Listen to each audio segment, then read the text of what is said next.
तो बच्चों अब हम चलते हैं हमारे रस के अंक की तरफ। जो हमारे भरत मुनि ने भी हमको बताया था कि विभाव, अनुभाव और संचारी के संयोग से जो चीज पैदा होती है वो रस होता है। तो वो रस कैसे होता है हम वो जानेंगे अभी। यहाँ पर एक चीज आप ध्यान से देखिए, यह पेज जो है ज्यादा भरा हुआ, इस कारण इसको आप पूरी तरह से हमारी पेन की निब के साथ चलना पड़ेगा, वरना आपको कुछ भी समझ में नहीं आएगा।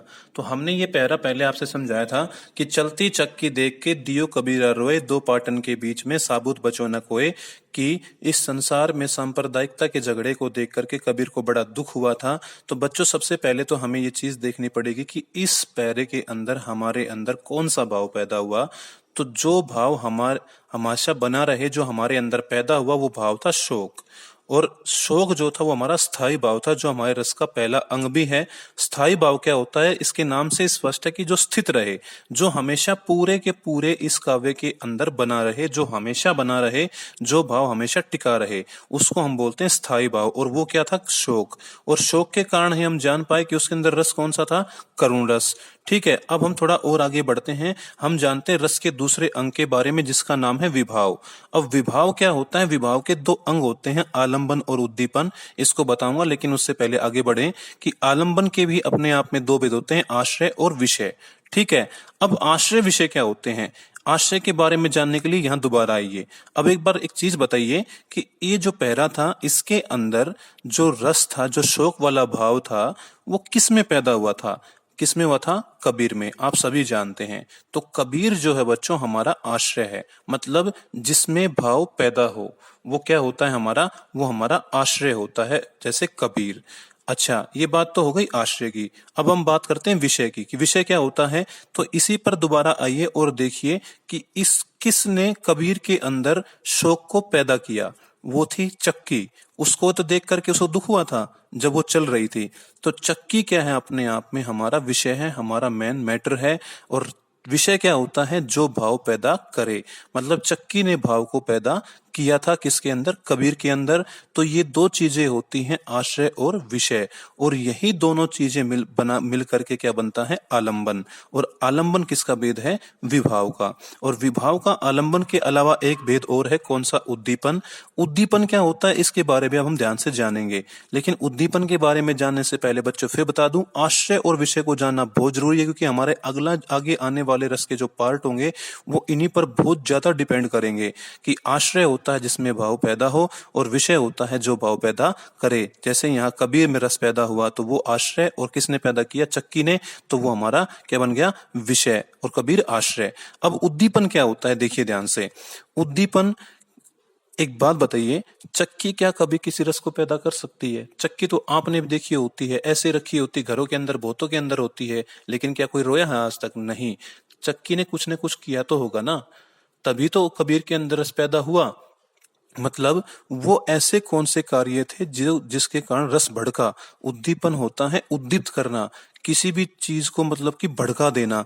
देखो जो लिखा हुआ यहाँ पर, जो भाव को भड़काए वही उद्दीपन होती है। मतलब वही चीजें क्या होती हैं, उद्दीपन होती हैं। और वो उद्दीपन क्या होती हैं, वो होती हैं विषय की चेष्टाएं। मतलब चक्की की चेष्टाएं, चक्की ने ऐसा क्या किया कि करुण भाव पैदा हुआ, करुण रस पैदा हुआ, शोक में डूब गया कौन, कबीर। तो चक्की ने क्या किया, पैरे के अंदर चक्की को चला था। देखो चलती चक्की, तो चक्की चली थी, चक्की द्वारा पीसा गया था, उसने पीसा था यहाँ पर, और किसी को साबुत नहीं छोड़ा था। तो ये चीज भी क्या थी अपने आप में, ये सब उद्दीपन थी। मतलब ये चक्की की चेष्टाएं थी, किसकी, विषय की। चक्की क्या अपने आप में विषय है, और ये इसकी ही चेष्टाएं थी, जिस कारण कबीर के अंदर शोक नामक भाव पैदा हुआ था। तो उद्दीपन से आप क्या समझे, ये वो चीज है, वो चेष्टाएं हैं जो विषय द्वारा की जाती हैं, और जो भाव को भड़काने का काम करती हैं, वो हमारा उद्दीपन होता है। बच्चों एक एग्जांपल और दूं आपको। अगर मैं कहूं आपसे शेर को देख के डर जाओ, तो क्या आप डर जाएंगे? नहीं, शेर को देख के कोई नहीं डरता है। अगर ऐसा हुआ तो कॉपी के ऊपर या टीवी के अंदर शेर आता है, क्या देख के डर जाते हैं हम? नहीं। शेर की कोई ना कोई क्रियाएं ऐसी होती हैं कि जो हमें डराती हैं। वो गुर्राता है, उसकी आंखें लाल होती हैं, वो हमारी तरफ बढ़ता है गुस्से के अंदर, तो ये चीज हमारे अंदर डर पैदा करती आती है। तो उसकी जो क्रियाएं थी ना, मतलब शेर तो हमारा विषय था, उसने जो हरकतें की, वो गुर्राया, वो हमारी तरफ बढ़ा, तो वो उसके उद्दीपन थे जिसने हमारे उस डर नामक रस को भड़काया। तो वो चीज उद्दीपन थी। समझ में आई बात? तो विषय की जो चेष्टाएं होती हैं वो उद्दीपन के अंदर आती हैं। तो इस तरह से बच्चों, आलंबन और उद्दीपन को मिला के क्या बनता है? हमारा विभाव बनता है। तो विभाव जो था हमारे रस का दूसरा अंग था। अंग को ही अव्यय बोलते हैं। अब तीसरे अंग की ओर चलते हैं जिसका नाम है अनुभाव। अनुभाव क्या होता है बच्चे? यहाँ पर देखिए, आश्रय की शारीरिक चेष्टाएं। देखो, विषय की तो चेष्टाएं यहाँ पर आ गई उद्दीपन के अंदर, लेकिन इसने रस को पैदा किया, मानते हैं, चक्की ने चलाया, पीसा, उसने साबुत ने छोड़ा, इस सब का कबीर के ऊपर प्रभाव पड़ा। और फिर कबीर ने क्या किया? आश्रय ने क्या किया? तो कबीर ने क्या किया? वो सब चीजें अनुभव में आएंगी। मतलब आश्रय हमारा कौन था? कबीर था। उसकी जो शारीरिक चेष्टाएं होंगी जिससे रस व्यक्त होता है, कि जिससे पता लगा कि कबीर के अंदर वो रस आया हुआ है। हमें कैसे पता लगेगा कि कबीर शोक में डूबा हुआ है? तो पहली चीज लिखा कबीर का रोना, वो रोया था, उसने चक्की को देखा था, उसने कहा, ये संदेश भी हमको दिया कि ऐसा नहीं करना चाहिए। तो ये तीनों की तीनों चीजें उसकी शारीरिक क्रियाएं हैं। कबीर मतलब बच्चों, अनुभव जो होता है वो पूर्ण रूप में शरीर की क्रियाओं से संबंधित होता है, कि जब कोई आदमी रस को फील कर लेता है तो वो कैसे रिएक्ट करता है, अपनी उस भाव को कैसे व्यक्त करता है वो रस को फील करने वाला इंसान, जैसे कबीर ने किया था। तो कबीर रोया था, उसने देखा था चक्की को, उसने फिर संदेश दिया था।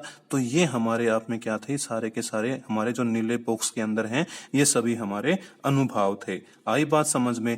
अनुभव जो होते हैं चार तरह के होते हैं। चार कौन कौन से होते हैं? देखिए एक बार, यहाँ लिखे हुए हैं सात्विक। सात्विक वो अनुभव होते हैं जो अपने आप होते हैं, जिन पर हमारा कोई नियंत्रण नहीं होता है, जैसे रोना।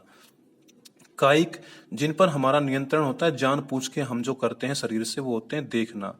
ठीक है, जैसे यहाँ पर था। और वाचिक, वाणी से, मतलब कहना या संदेश वाणी से दिया गया। तो ये तीन तो हो गए, सात्विक, वाचिक और कायिक। लेकिन आहार्य जो चौथा भेद होता है अनुभव का, वो यहाँ पर नहीं है। मैं जब अनुभव आपको अच्छी तरीके से समझाऊंगा तब वह बताऊंगा कि चारों क्या क्या होते हैं। बस अभी तो आप इतना जाने कि कबीर की क्रियाएं, मतलब आश्रय की क्रियाएं यहाँ पर आएंगी अनुभव के अंदर। और वो शारीरिक क्रियाएं, वो शारीरिक चेष्टाएं जिनसे रस व्यक्त होता है कि इसके अंदर आया हुआ है रस कौन सा? करुण रस या फिर शोक भाव। तो यही इन्हीं चीजों ने बताया। लास्ट जो भेद है इसका वो है संचारी या व्याभिचारी भाव। ये क्या होता है? ये ध्यान से देखिए आप, कि ये आश्रय मतलब कबीर के वे क्षणिक या अस्थिर भाव होते हैं जो ज्यादा देर नहीं टिकते, बस ये स्थायी भाव को सहयोग देते हैं। मतलब उसके अंदर शोक वाला भाव तो आया यहाँ पर, लेकिन अगर आपने ध्यान किया हो कि इसके अलावा चिंता, उसको चिंता भी हुई थी संसार की, ग्लानि और शोभ, उसे बड़ी, ये मतलब एक किस्म से दुख हुआ था कि यार ये क्या हो रहा है। विषाद, उसको पीड़ा भी हुई थी। मोह, उसको संसार से मोह है, तभी तो संसार की चिंता है। और दिन ने उसे दया भी आई थी संसार के लोगों के ऊपर। तो मतलब चिंता, ग्लानि, विषाद, मोह और दिन ने, ये भाव सारे क्या थे? ये भाव संचारी भाव थे। बेटा, संचारी भाव जो होता है, जिसको व्यभिचारी भी बोलते हैं, ये भाव ऐसे होते हैं कि ये कुछ क्षण के लिए आते हैं, पानी के बुलबुले के समान होते हैं, ये बिजली की चमक के समान होते हैं। पानी के बुलबुला देखा है ना? एक बार पानी में पड़ता है, टपक से एक बार से आवाज आती है और बुलबुला उठता, फूट जाता है। बिजली चमकती है, एकदम से चमक के उसकी तो हल्की सी तरंग हमें दिखती है, फिर वो छुप जाती है। ऐसे ही ये भी भाव होते हैं। ये एक बार उठते हैं पैरे के अंदर, लेकिन फिर ये तुरंत क्या होते हैं? छुप जाते हैं। किसकी सहायता करके? स्थायी भाव की सहायता करके। तो जो भाव क्या करें? क्षणिक या अस्थिर भाव, थोड़ी देर के लिए आए लेकिन टिके नहीं। जो टिका रहे वो तो स्थायी भाव होता है, वो तो मतलब स्थायी, स्थायी का मतलब यही टिका रहे। लेकिन जो न टिके उसको बोलते हैं संचारी। और लेकिन ये काम क्या करते हैं? स्थायी भाव को सहयोग देते हैं, उनको मजबूत बनाते हैं। तो चिंता, ग्लानि, विषाद, मोह और दिन ने क्या किया? शोक को मजबूत बनाया, और फिर वो क्या हो गए? अपने आप में गायब हो गए।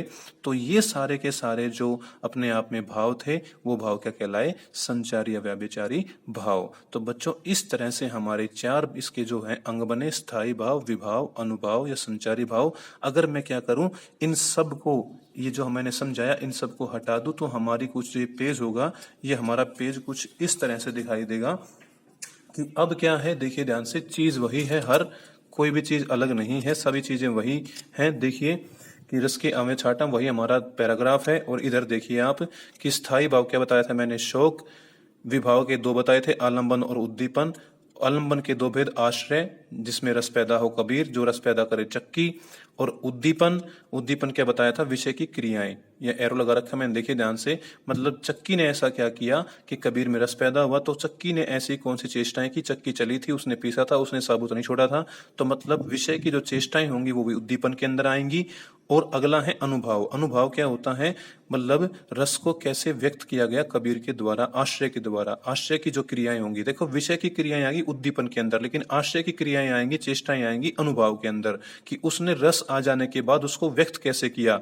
तो कबीर रोया, उसने देखा, उसने संदेश दिया, तो कुल मिला के कबीर की सारी जो चेष्टाएं थी, सारी की सारी क्रियाएं थी, मैंने यहाँ पे देखो ये एरो भी लगा रखा है और समझा रखा है आप लोगों को कि ये आश्रय की चेष्टाएं होंगी, तो ये अनुभव कहलाएंगी अपने आप में। और अंत में जो चलते हैं संचारी भाव की तरफ, मैंने बताया था कि ये बिजली की चमक के समान होते हैं, पानी के बुलबुले के समान होते हैं, जो आते हैं और चले जाते हैं, किसको पुष्ट करके, स्थायी भाव को मजबूती प्रदान करके। चिंता, ग्लानि, शोक, विषाद, मोह, दिन ने इस पैराग्राफ के अंदर क्या था, ये सभी संचारी भाव थे। तो इस तरह से हमारे 4 अंग होते हैं। तो बच्चों रस के अंग अब आपको क्लियर हो गए होंगे। मैं फिर दिखा दूं आपको कि रस के अंग ये होते हैं, कौन कौन से, जिसको हम अवयव बोलते हैं। पहला स्थायी भाव, दूसरा विभाव, तीसरा अनुभाव, चौथा संचारी भाव जिसको व्यभिचारी भाव भी बोलते हैं। स्थायी भाव कितने होते हैं, स्थायी भाव बच्चों 11 होते हैं।